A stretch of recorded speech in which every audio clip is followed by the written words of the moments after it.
জান্নাতে কোনো ধর্ষক নাই। জান্নাতে আসিয়ার ঘুমে কেউ ব্যাঘাত ঘটাবে না। শুনেছি নির্যাতনের শিকার হয়ে মৃত্যুবরণ করলে সে শহীদের মর্যাদা পায়। সেই হিসাবে আমাদের বোন আসিয়া শহীদ। আর কুরআনে আল্লাহ তাআলা বলেছেন, শহীদকে তোমরা মৃত বলো না। আসিয়া মারা যায়নি, দুনিয়ার জাহান্নাম থেকে মুক্তি পেয়ে আল্লাহর জান্নাতে চলে গেছে। মহান আল্লাহ তাআলা তাকে ভালো রাখুক। আর যারা এই দুনিয়াটা ওর জন্য জাহান্নাম বানিয়ে দিয়েছিল, তাদের দুনিয়াকে আর আখিরাত দুটাই যেন জাহান্নাম হয়ে যায়। আমরা তো আল্লাহরই, আর নিশ্চিতভাবে আমরা তারই দিকে ফিরে যাব।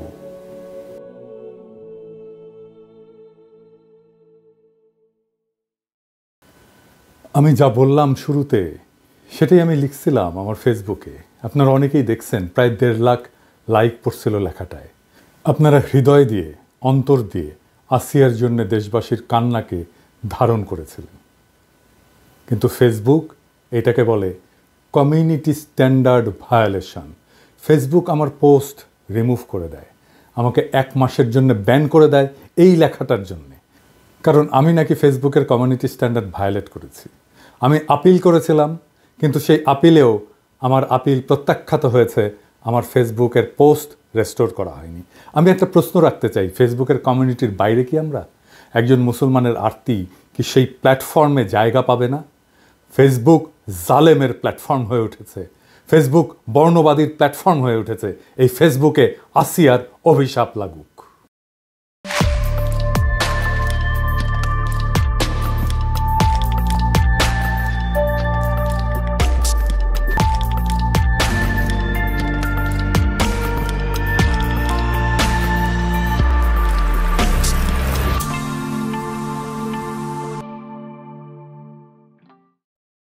আসেন আমরা আজকের একটা বিশেষ আলাপে আসি।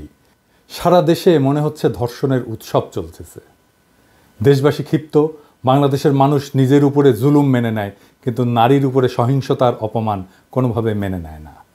সে আগুন জ্বালায় দেয়। কিন্তু তারপরেও নানা আলাপ আসে নানা জায়গা থেকে। আলাপ আসে পোশাকের শালীনতার। বলা হয় শালীন পোশাক না পরার জন্যেই ধর্ষণ হয়। এমনকি বাংলাদেশে এমন মালও আছে যারা এইভাবে পোস্টার নিয়ে দাঁড়ায় যে অশ্লীল পোশাক পরে পুরুষদের নাকি নারীরা সুড়সুড়ি দেয়। তাই সেইটা তাদের অপরাধ। এডিটর সাহেব, পিছে পোস্টারটা দেখান, এটা হাসিনার আমলে। হাসিনা আমাদের গণতান্ত্রিক অধিকার, ভোটের অধিকার না দিলেও এইসব ফাইজলামির অধিকার ঠিকই দিছিল।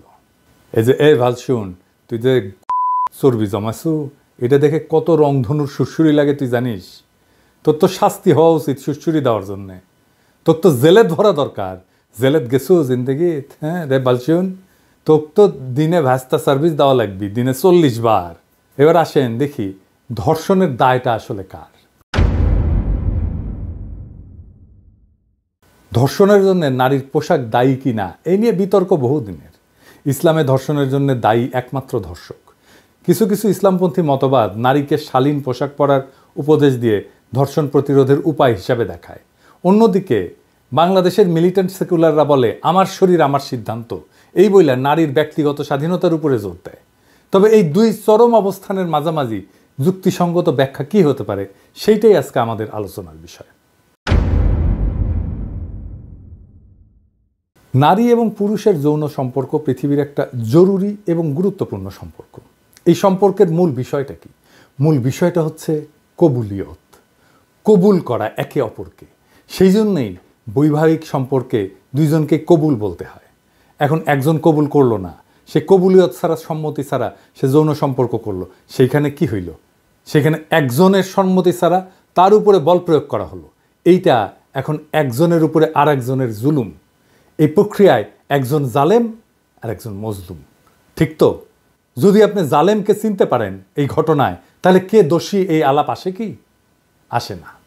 ঠিক একইভাবে রাজনীতিতে আমরা শাসককে কবুল করি ভোট দিয়ে। সেই শাসক যদি আমার কবুলের তোয়াক্কা না করে, সেটাই জুলুম হয়ে যায়। হাসিনা তাই জালেম, হাসিনা তাই জুলুম করছে আমাদের উপরে। বোঝা গেছে ব্যাপারটা? আপনাকে বিষয়টা দেখতে হবে জালেম এবং মজলুম এই কনসেপ্ট দিয়ে। তাহলেই বুঝবেন কার দোষ। এই প্রশ্নটা এখানে আসে না যদি আপনি জালেমকে চিনতে পারেন। তো এই সামাজিক বিতর্কে ইসলামের নানা বিধানের প্রশ্ন আসছে, নানা বিজ্ঞ আলেম নানা মত দিতেছেন। আমার ফেসবুকে এসে অনেকে বলতেছে আপনি কেন এইটা নিয়ে কথা বলেন না। আমি ইউজুয়ালি এই ধরনের বিষয় নিয়ে কথা বলি না। আপনারা জানেন আমি ধর্মীয় বিষয় নিয়ে কথা বলি না। আমার গুরুজন গৌতম দাস বলতেন যে কখনো কোনো ধর্মের কোনো বিষয় নিয়ে ব্যাখ্যা দিবেন না, কারণ আপনার ব্যাখ্যার পাল্টা একটা ব্যাখ্যা থাকবেই। এইভাবে নানা ফেরকা তৈরি হয়। কথা সত্য, আবার এটাও সত্য যে সমাজে যদি একটা বিতর্ক তৈরি হয়, সেইখানে সমাজের একজন বিবেকবান মানুষ হিসেবে সেখানে কিন্তু কিছু বলার থাকে, কিছু মতামত থাকে। তো আমি আমার হাসপাতালের টাইমে পবিত্র কোরআন আর হাদিস থেকে পড়লাম এই সমস্ত বিষয়গুলো নিয়ে। পড়ে যা যা পাইছি, আমার যা যা উপলব্ধি হয়েছে তা আপনাদের সামনে পেশ করতেছি। আমি বলতেছি না যে আমার ব্যাখ্যা গ্রহণ করতে হবে, তবে আমি যা বুঝছি এটা সবার সাথে শেয়ার করলে তো কোনো ক্ষতি নেই। অনেকে কইতে পারেন আপনি ইসলাম ধর্মের বিষয় নিয়ে কথা বলেন কেন?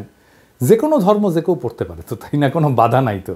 জাকির নায়েকের পড়া নাই এমন কোনো ধর্মগ্রন্থ আছে? নাই। তো আসেন আল্লাহর নামে শুরু করি। ইসলামে হক্কুল ইবাদ বলে একটা বিষয় আছে, সেটা কি আমরা একটু দেখি। হক্কুল ইবাদ হইল মানুষের পারস্পরিক অধিকার, একজনের না, পারস্পরিক অধিকার, যা ইসলামে অত্যন্ত গুরুত্বের সাথে বিবেচনা করে। আপনি পশ্চিমে মানবিক অধিকার দেখবেন, মানুষের অধিকার দেখবেন, কিন্তু পারস্পরিক অধিকার, এই হক্কুল ইবাদ, এইটা ইসলামে খুবই ইউনিক একটা ধারণা। ইসলামে এই হক্কুল ইবাদ লঙ্ঘন করা আল্লাহর কাছে ক্ষমার অযোগ্য অপরাধ, যতক্ষণ না ভুক্তভোগী নিজে ক্ষমা করে। ধর্ষণ এমনই একটা অপরাধ যা সরাসরি হক্কুল ইবাদ লঙ্ঘন করে এবং এর মাধ্যমে একাধিক মৌলিক মানবিক অধিকার ক্ষুণ্ণ হয়। কিভাবে? এক নাম্বার, ধর্ষণ মানুষের ইজ্জত এবং সম্মানের লঙ্ঘন করে। ইসলাম প্রত্যেকটা মানুষের সম্মান এবং মর্যাদাকে পবিত্র বলে ঘোষণা করছে। কোরআন শরীফে আছে, নিশ্চয়ই আমি আদম সন্তানের সম্মান বৃদ্ধি করেছি।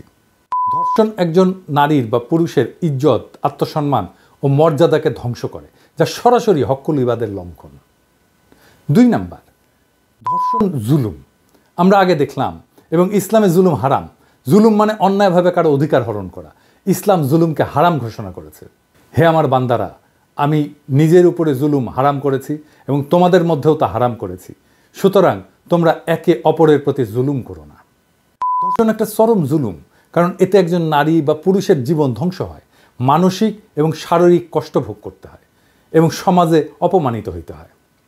তিন নাম্বার, ধর্ষণ একজন মানুষের শারীরিক এবং মানসিক নিরাপত্তার অধিকার লঙ্ঘন করে। ইসলামে জীবনের নিরাপত্তা এবং মানসিক শান্তি প্রত্যেক মানুষের মৌলিক অধিকার। কোরআনে বলা আছে, তোমরা কোনো ব্যক্তিকে অন্যায়ভাবে হত্যা করো না, আল্লাহ এটাকে হারাম করেছেন। যদিও ধর্ষণ সরাসরি হত্যা নয়, তবে এটা একজন মানুষের জীবনের মান সম্মান ধ্বংস করে দেয়, মানসিকভাবে তাকে হত্যা করে। চার নাম্বার, ধর্ষণ নারীর মালিকানার অধিকার লঙ্ঘন করে। ইসলামের প্রতিটি মানুষের নিজের শরীরের উপরে অধিকার আছে। পবিত্র কোরআনে বলা আছে, তোমরা ব্যভিচারের কাছে যেও না, নিশ্চয়ই এটি অশ্লীল কাজ এবং অত্যন্ত নিকৃষ্ট পথ। ধর্ষণ শুধু ব্যভিচার না, এটা জোরপূর্বক শরীরের অধিকার কেড়ে নেওয়া। ইসলামে কাউকে বাধ্য করে যৌন সম্পর্ক স্থাপন করা সম্পূর্ণ নিষিদ্ধ এবং এইটা সরাসরি জোর জবরদস্তি এবং নারীর নিজস্ব অধিকারের লঙ্ঘন। পাঁচ নাম্বার, ধর্ষণ ইসলামের ন্যায় বিচারের নীতি ভঙ্গ করে। ইসলামের ন্যায় বিচার প্রতিষ্ঠা করা বাধ্যতামূলক। কোরআনে বলা আছে, নিশ্চয়ই আল্লাহ ন্যায় বিচার এবং সদাচারের নির্দেশ দেন। ধর্ষণের মাধ্যমে একজন মানুষকে চরম অবিচার এবং অত্যাচারের শিকার হইতে হয়, যা ইসলামের ন্যায় বিচারের নীতির সরাসরি লঙ্ঘন। ছয় নাম্বার, ধর্ষণের কারণে সামাজিক বিশৃঙ্খলা সৃষ্টি হয়। ইসলামে সমাজের শান্তি এবং নিরাপত্তা বজায় রাখা অপরিহার্য। কোরআন শরীফে বলা আছে, সাবধান, ফিতনার মানে বিশৃঙ্খলার শাস্তি শুধু সীমা লঙ্ঘনকারীদের উপরেই আসবে না, বরং তা সবার উপরে পড়বে। তার মানে সামাজিক বিশৃঙ্খলার যে দায়, সেটা সবাইকে নিতে হয়, একা কাউকে নিতে হয় না। ধর্ষণ শুধু ব্যক্তিগত অপরাধ থাকে না, তখন এটা সমাজের মধ্যে বিশৃঙ্খলা তৈরি করে, নারীদের নিরাপত্তাহীনতা বাড়ায় এবং সামাজিক ভারসাম্য নষ্ট করে। সাত নাম্বার, ধর্ষিতার প্রতি অবিচার এবং অপমান করা হক্কুল ইবাদের লঙ্ঘনের চরম দৃষ্টান্ত একটা।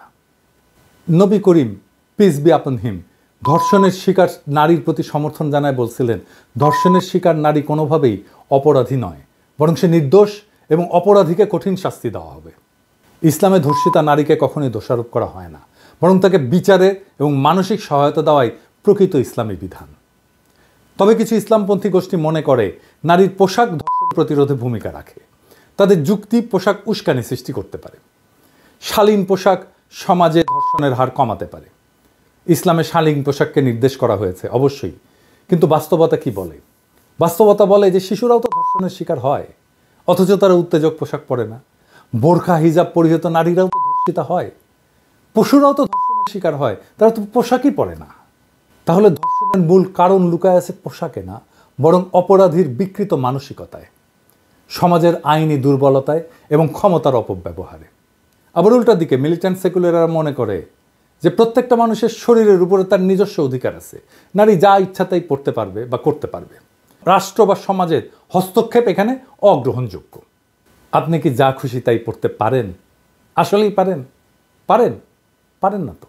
আপনি কি লুঙ্গি পরে ঢাকা ক্লাবে ঢুকতে পারবেন? পারবেন না। নেংটি পরে আপনি সোনারগাঁ হোটেলে ঢুকতে পারবেন? পারবেন না। জোকার সেজে কি অফিসে যেতে পারবেন? পারবেন না। বিকিনি পরে কি বিয়ার অনুষ্ঠানে যাইতে পারবেন? পারবেন না। হাফ প্যান্ট পরে কি জানাজার নামাজে দাঁড়াইতে পারবেন? পারবেন না। পায়জামা পাঞ্জাবি পরে কি আর্মির ডিউটি করতে পারবেন? পারবেন না। তো আপনি তো যা খুশি তাই পড়তে পারেন না, এখনই পারেন না। আপনি একটা পোশাক পরবেন বুঝলাম, কিন্তু ওই পোশাক তো দেখবে হাজার হাজার মানুষ। আপনি পোশাকটা তো পরছেন অন্যরা যেন দেখে, তাই তো। আর যারা দেখবে তাদের কোনো ভূমিকা নাই, তাদের কোনো মতামত নাই, এটা হইতে পারে? সেই জন্য আমাদের সমাজে একটা শ্লোক আছে যে নিজ খুশিতে খাও, পর খুশিতে পড়ো। আমাদের শরীরের উপরে আমাদের আংশিক কর্তৃত্ব আছে, পূর্ণ কর্তৃত্ব নাই। পুরুষ বা নারীর শরীরের উপরে তার অধিকার আছে, কিন্তু সেটা সীমাহীন না। ব্যক্তি স্বাধীনতা থাকতে হবে, কিন্তু সেটা সামাজিক নীতির সাথে সামঞ্জস্যপূর্ণ হতে হবে। স্বাধীনতা মানে তো যা খুশি তা করা না। সমাজ এবং রাষ্ট্রের কিছু বিধান মেনে চলতে হবে। যেমন ধরেন, নিরাপত্তার জন্য তো আমরা ট্রাফিক আইন মেনে চলি। হক্কুল ইবাদ মানে একার অধিকার না, কিন্তু পারস্পরিক মানবিক অধিকার, এটা মাথায় রাখবেন। আর একজনের অধিকারকেও আপনাকে রক্ষা করতে হবে। এই মিলিট্যান্ট সেকুলাররা এইখানে এসেই সমস্যা করে। সে নিজের অধিকারের কথা বলে, আর একজনের অধিকারের কথা ভুলে যায়। কিন্তু ইসলামে আপনার দুইজনের অধিকারের কথাই মাথায় রাখতে হবে। এটাই হক্কুল ইবাদ। শরীরের উপরে আংশিক কর্তৃত্বের যৌক্তিকতা কি, এটা দার্শনিক ব্যাখ্যা কি, আসেন এটা একটু বুঝে দেখি। যদি মানুষের শরীরের উপরে পূর্ণ অধিকার থাকে, তাহলে তো আত্মহত্যা করা বা মাদক গ্রহণ বৈধ হতে হবে। তাই ব্যক্তির শরীরের উপর কিছু সীমাবদ্ধতা থাকা উচিত। ব্যক্তির স্বাধীনতা এবং সমাজের স্বার্থের মধ্যে ভারসাম্য দরকার। এটাই সামাজিক চুক্তি। এই সামাজিক চুক্তি ছাড়া সমাজ রাষ্ট্র কিছুই চলে না। তাই রাষ্ট্র কিছু বিধি তৈরি করতে পারে, সমাজও কিছু বিধি তৈরি করতে পারে। সমাজের বিধিটা আসে ধর্ম থেকে। অনেকে ধর্ষণের কঠোর শাস্তির কথা বলছেন, আসেন এই প্রসঙ্গে একটু আলাপ করে নিই। কেবল কঠোর শাস্তি কোনো অপরাধ কমায় না। অপরাধ বিজ্ঞানের গবেষণায় দেখা গেছে যে শাস্তির নিশ্চয়তা, অর্থাৎ অপরাধী ধরা পড়বে এবং শাস্তি পাবে এই সম্ভাবনা যদি থাকে, সেটা অপরাধ প্রতিরোধে শাস্তির কঠোরতার চাইতে বেশি কার্যকর। 2001 সালে পল জেন্ড্রা উনি একটা গবেষণা করছিলেন। অনেকগুলো গবেষণা মিলে 50টা গবেষণাকে মিলে একসাথে উনি দেখছিলেন যে কি পাওয়া গেছে। এটাকে মেটা অ্যানালাইসিস বলে আর কি। তো এখানে প্রায় 3.5 লক্ষ অপরাধীর তথ্য বিশ্লেষণ করা হয়েছিল। গবেষণায় দেখা গেছে যে দীর্ঘ কারাদণ্ড অপরাধের পুনরাবৃত্তি কমায় না। বেশি দিন জেলে থাকলে সে তার অপরাধ প্রবণতা কমে না, বরং কিছু ক্ষেত্রে এর ফলে অপরাধী আরও বেশি পুনরায় অপরাধে জড়ায় পড়ে। এছাড়া মৃত্যুদণ্ডের কার্যকারিতা নিয়েও গবেষণাগুলো স্পষ্ট না। পৃথিবীর অনেক দেশে মৃত্যুদণ্ড আছে, অনেক দেশে আবার নাই। তো যেই দেশে মৃত্যুদণ্ড আছে এবং যেই দেশে নাই, এই দেশগুলোর তুলনামূলক গবেষণা থেকে দেখা গেছে যে এটা ধর্ষণ বা হত্যার মতো গুরুতর অপরাধ কমানোর ক্ষেত্রে কার্যকর প্রমাণিত হয়নি, গবেষণায় প্রমাণিত হয়নি। যেই দেশে বিচারহীনতা থাকে, ইনসাফ না থাকে, সেই দেশের শাস্তিকে যতই কঠোর করা হোক না কেন, অপরাধ কমবে না। কারণ অপরাধী যে সে তো জানে যে সে পার পেয়ে যেতে পারে তার ক্ষমতা দিয়ে, তার টাকা দিয়ে। কঠোর শাস্তির চাইতে দরকার নিশ্চিত বিচার এবং ইনসাফ। আজ আমরা আসিয়ার গল্প শুনছি, আমরা দেখছি কিভাবে এই সমাজে জুলুম তার শিকার বিস্তার করছে। কিন্তু আমরা থেমে থাকবো না, আমরা এই অন্ধকারের বিরুদ্ধে আলো জ্বালাবো। কারণ সত্যের পথে চলতে হলে ভয় পেলে চলে না। অন্যায় দেখেও চুপ থাকা মানে সেই অন্যায়ের অংশ হয়ে যাওয়া। আমরা যদি আমাদের মা বোনদের নিরাপত্তার জন্যে, আমাদের ভবিষ্যৎ প্রজন্মের জন্যে এখনই রুখে না দাঁড়াই, তবে আর কবে দাঁড়াবো? সমাজে বিচারহীনতার সংস্কৃতি যতদিন থাকবে, ততদিন অপরাধীরা বেপরোয়া থাকবে। কিন্তু আমরা যদি ন্যায় বিচারের দাবি করি, যদি অপরাধীর বিরুদ্ধে সোচ্চার হই, তাহলে তাদের বিচার হবেই, আজ না হোক কাল হবে। ইতিহাস সাক্ষী, যখন মানুষ অন্যায়ের বিরুদ্ধে জেগে ওঠে তখন শাসক কিংবা কোনো শক্তিই তাদের দাবায় রাখতে পারে না। আসিয়া শহীদ হয়েছে, কিন্তু আমরা যারা বেঁচে আছি আমাদের দায়িত্ব এখন আরও বেশি। আমাদের কলমের, কণ্ঠের, প্রয়োজনে রাস্তায় নামার শক্তি দিয়ে এই জুলুমের বিরুদ্ধে রুখে দাঁড়াতে হবে। কারণ ন্যায় বিচার প্রতিষ্ঠার লড়াই শুধু আসিয়ার জন্য নয়, এটা আমাদের প্রত্যেকটা মায়ের, প্রত্যেকটা বোনের, প্রত্যেকটা কন্যার নিরাপত্তার জন্য। আমরা কি সেই সমাজ চাই যেখানে ধর্ষকের আশ্রয় মেলে কিন্তু নির্যাতিতার ন্যায় বিচার মেলে না? নাকি আমরা এমন একটা সমাজ গড়তে চাই যেখানে নারী পুরুষ নির্বিশেষে সবাই নিরাপদে বাঁচতে পারে? আজকের আলোচনা এখানে শেষ না, বরং এটা শুরু। আমরা বিচার চাই, আমরা ইনসাফ চাই।